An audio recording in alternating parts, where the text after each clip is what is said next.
यह वाणी स्वामी जी महाराज की है। सुरत सुन बातरी, तेरा धनी बसे आकाश, तजो संग जारी, तू देख पिया प्रकाश। आप जी समझाते हुए कहते हैं आत्मा परमात्मा की अंश है।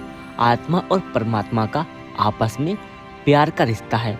कुछ लोग इसकी तुलना बाप और बेटे के प्यार से करते हैं और इसे परमात्मा तुल्य पिता के रूप में याद करते हैं।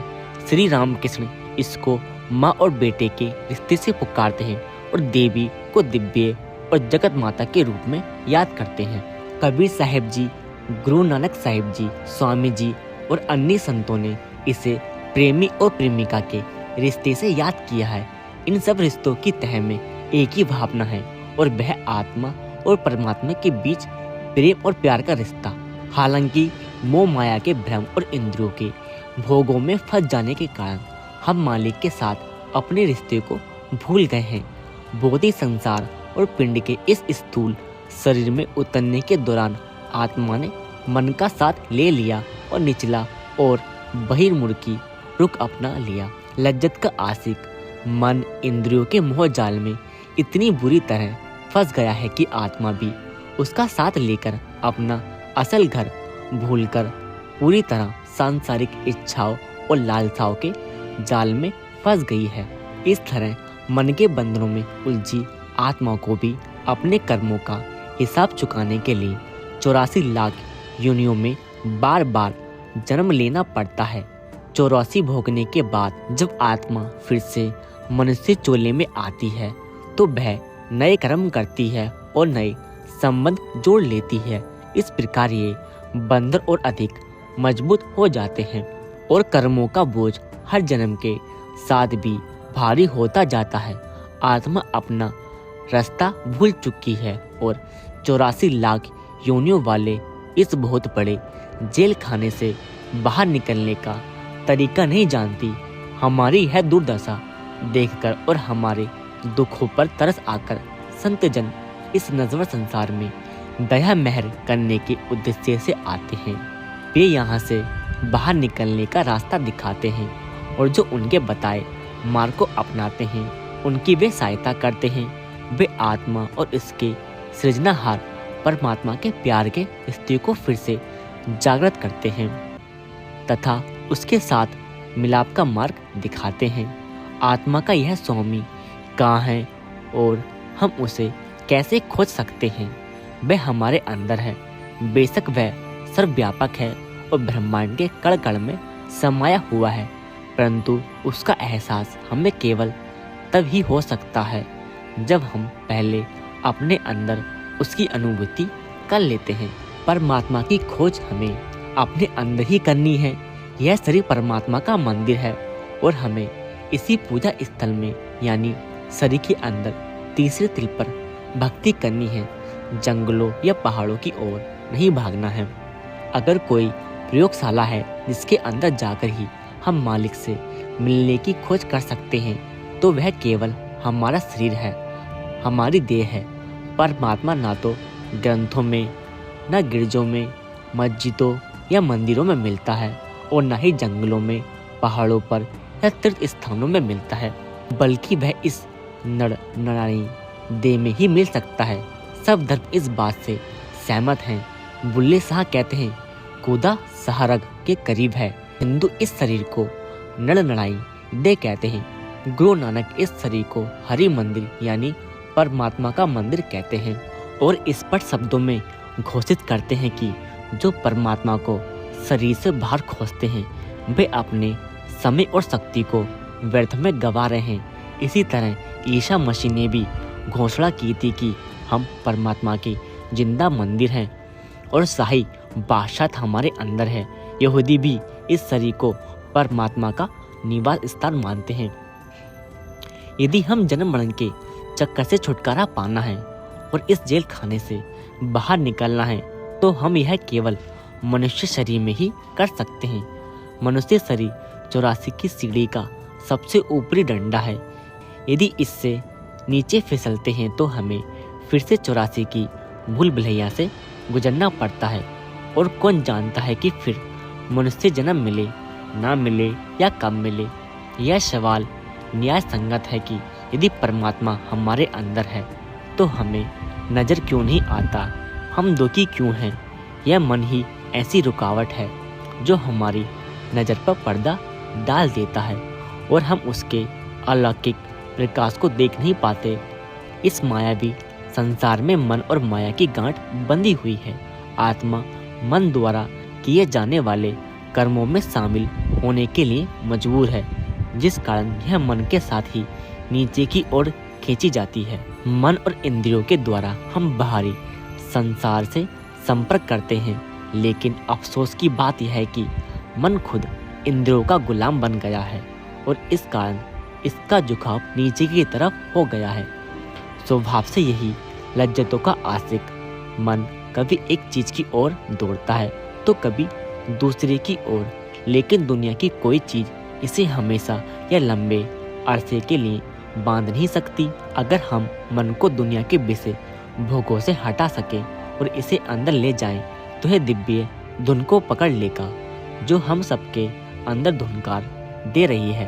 वह इतनी मनमोहक है कि उसके संपर्क में आने के बाद मन फिर बाहर नहीं जाता और स्थिर हो जाता है। मन को शांत और स्थिर करने का कोई दूसरा अचूक तरीका नहीं है। कठोर संयम, कर्मकांड, तपस्या, कठिन जीवन और इस प्रकार के दूसरों उपायों का असर थोड़े समय के लिए ही होता है। राख से ढकी हुई आग की तरह मन थोड़ी देर के लिए दब तो जाता है, लेकिन जब 5 मनोविकारों की आंधी चलती है तो यह आग भड़क उठती है। जब यह अंतर में दिव्य धुन के साथ संपर्क स्थापित कर लेता है, तब इसमें बदलाव आता है। फिर यह अपनी चंचलता को छोड़कर शांत और स्थिर हो जाता है और ऊपर का रुख अपनाता है, क्योंकि असल में मन भी एक ऊंची हस्ती का मालिक है और वापस अपने ठिकाने पर जाने के लिए उत्सुक हो जाता है। इसके बाद ही आत्मा इसकी जकड़ी ढीली होती है और मुक्त हुई आत्मा परमात्मा के चरणों की ओर तेजी से चढ़ाई करती है। यही शब्द योग या नाम भक्ति का मूल आधार है। अब प्रश्न उठता है, नाम क्या है और मन को उसके साथ कैसे जोड़ा जा सकता है। नाम 2 प्रकार का है, बड़ात्मक और धुनात्मक। बड़ात्मक नाम बोला और लिखा जा सकता है।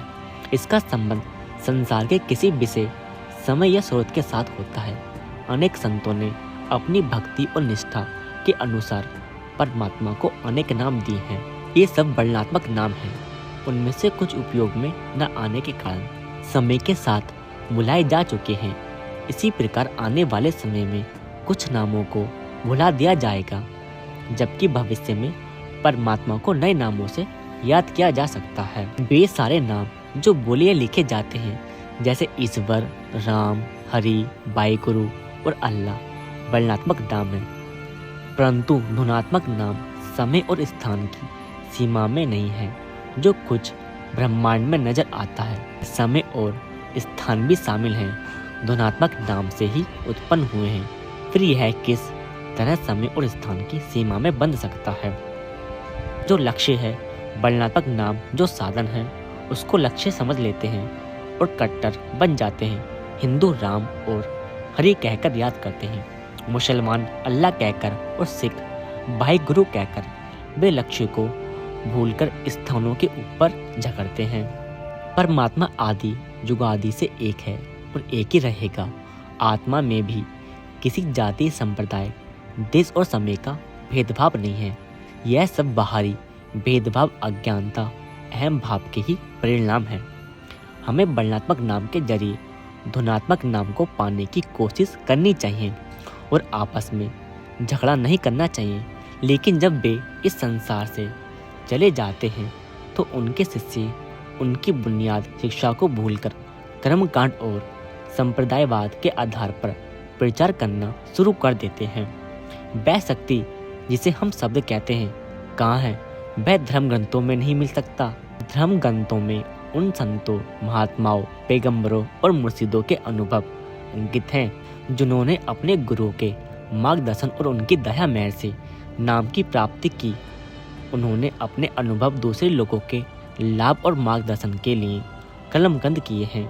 इन ग्रंथों से हमें परमात्मा शब्द की जानकारी मिल सकती है और उस रास्ते की भी जिस पर चलकर शब्द को पकड़ना है। साथ ही उसमें आने वाली कठिनाइयों का सामना करने का व्यवहारिक ज्ञान भी मिल सकता है। लेकिन जब तक हम संतों की शिक्षा को अभ्यास में नहीं बदलते, तब तक नाम से संपर्क करना या उन कठिनाइयों को दूर करना संभव नहीं। दवाई का नुस्खा पढ़कर क्या कभी कोई बीमारी से छुटकारा पा सका है? चाहे वह घंटों उसे पढ़ता रहा।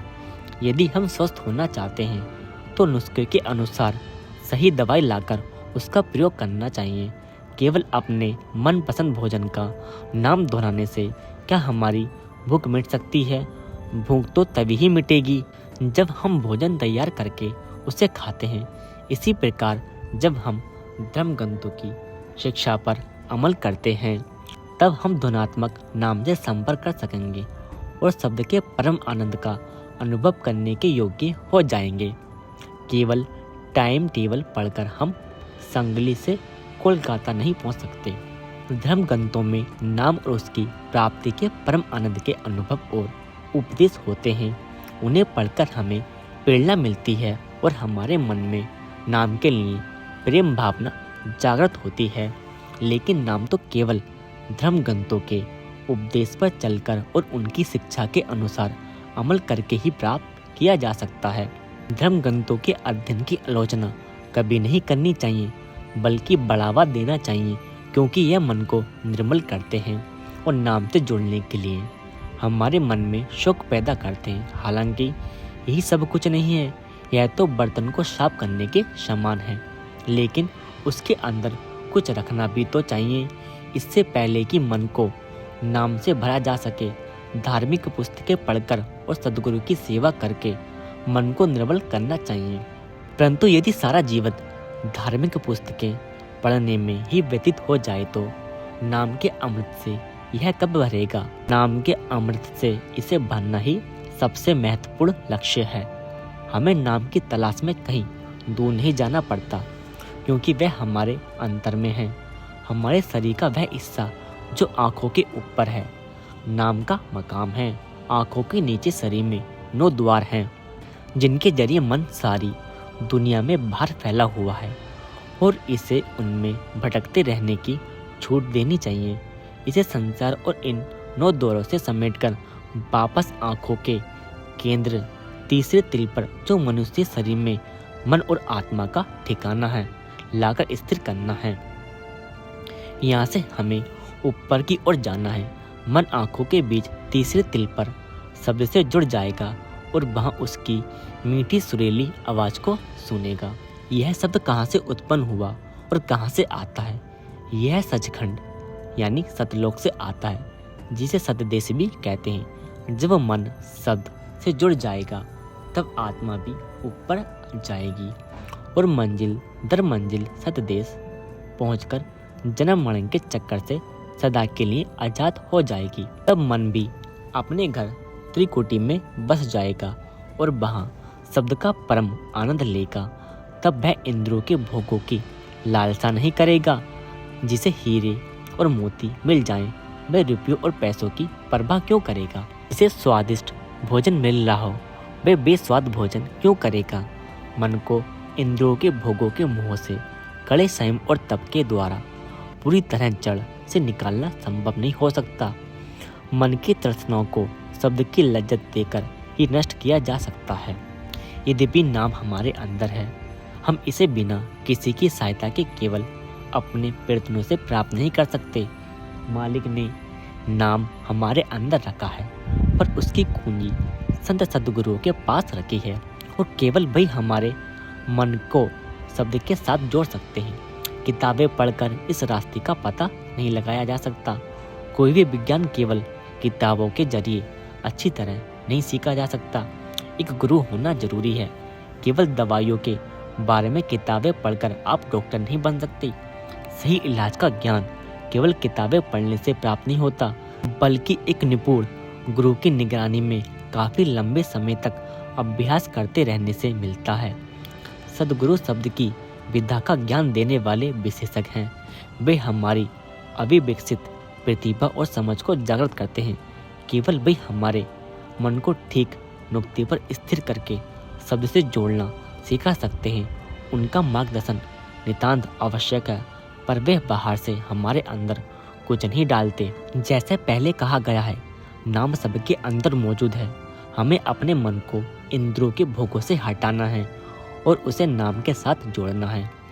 इस सांसारिक जीवन में सफलता पाना ही हमारी एकमात्र लक्ष्य नहीं होना चाहिए। हमें इस सांसारिक जीवन में इतना अधिक नहीं उलझ जाना चाहिए कि हम परमात्मा को ही भूल जाएं। हमारा सबसे पहला और बड़ा कर्तव्य अपने मन को नाम के साथ जोड़कर मुक्ति प्राप्त करना है। तब हम इस जन्म में भी सुखी रहेंगे और 84 लाख योनियों के जेल खाने से भी छुटकारा प्राप्त कर सकेंगे। स्वामी जी महाराज इशारा करती हैं कि हम बहुत बुरी तरह इंद्रियों के भोगों में फंसे हुए हैं, जो वास्तव में हमारे गले में फांसी का फंदा है। अगर हम प्यार, प्रीतम, प्रकाश या नूर देखना चाहते हैं तो हमें अपने मन को सांसारिक भोगों से हटाकर शब्द की ओर लगना होगा। हमें मन को शब्द के आनंद में लीन करना होगा। दुनिया के रिश्तों और धन संपत्ति के मोह माया में फंसे मन को इनसे हटाकर आंखों के केंद्र तीसरे तिल पर वापस लाओ और उस जगह स्थिर करो, ताकि तुम्हारा दिव्य घर यानी निज घर वापस जाना संभव हो सके। मन को इंद्रियों के भोगों से हटाने के लिए ध्यान को आंखों के पीछे तीसरे तिल पर एकाग्र करके परमात्मा के नाम को दोहराना ही सिमरन कहलाता है, जो संतों के द्वारा सुझाया गया तरीका है। हमने अपने ध्यान को बार बार संसार की शक्लों और पदार्थों के बारे में सोचकर सारी दुनिया में फैला लिया है। इसी तरीके से हम दुनिया के सिमरन की जगह परमात्मा के नाम के सिमरन करके उस ध्यान को वापस लाकर केंद्रित करते हैं। सिमरन लगातार होना चाहिए और अपने आप जारी रहना चाहिए। इसके अलावा इस संसार में सुख केवल एक भ्रम है, क्योंकि यहाँ जो सुख प्रतीत होता है उसका नतीजा अत्यंत दुखी होता है। जब हमारे बच्चे पैदा होते हैं हम कितनी खुशियाँ मनाते हैं, लेकिन अगर परमात्मा उसको वापस बुला ले तो मन कितना दुखी हो जाता है। सुख मीठा लगता है, परंतु इसका प्रतिफल कड़वा।